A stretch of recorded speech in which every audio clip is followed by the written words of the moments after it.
Theresa Mallett is disabled and in pain after an operation by the rogue NHS Tayside surgeon Sam Eljamel. She believes there should be a public inquiry into what happened to her and many other patients, and she interrupted the First Minister at a recent SNP event to say so. Humza Yousaf has since met her. She's still not satisfied with what he had to say. Here's Joanne Macaulay. Theresa Mallett is on a mission. One of many victims of disgraced surgeon Sam Eljamel, she's been a persistent and vocal campaigner for a public inquiry to get answers. This was her heckling the First Minister at an SNP conference in Dundee. Look at me! Why were you done to me? And you're the only one that can give me a public inquiry. As a result, the First Minister came to Theresa's house to talk. But a letter she received from him this week promises an independent commission or review, not a public inquiry. She feels let down at this prospect. Independent is in a court of law under oath with a judge. That's what independent is.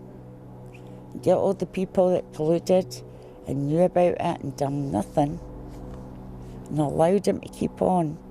Get them all under oath in a court of law.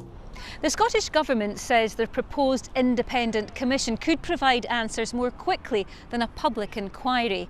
And NHS Tayside says it will support any independent process which responds to ongoing concerns of former patients.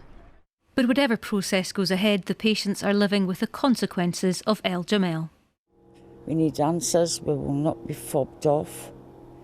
There's people in dire straits, and I hope there is more coming forward. We've been like this for years.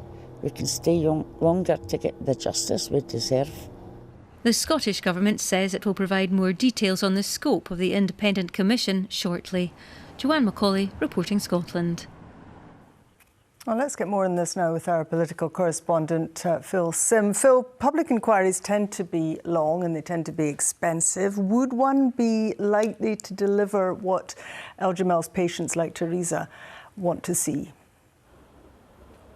Well, that is really the question at the heart of this now, because obviously everyone in government and beyond has enormous sympathy for Theresa Mallett and the other women who were harmed by this surgeon. But they don't want sympathy, they want justice.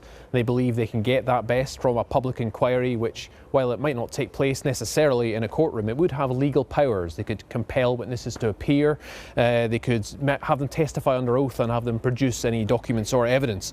But that power comes at a cost, both in terms of finance and flexibility.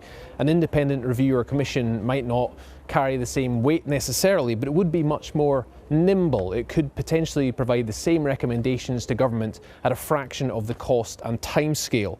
And because Dr. Eljamel is unlikely to come back from Libya to face the music, the government has argued that they could get answers for Theresa Mallett and others more quickly by that method. But Ms Mallett and those other women, they also want to see tough questions asked of NHS Tayside, the health board, and that perhaps they think they can get some justice there. And they believe that that will be best done through a public inquiry. Phil Sim, thank you very much indeed.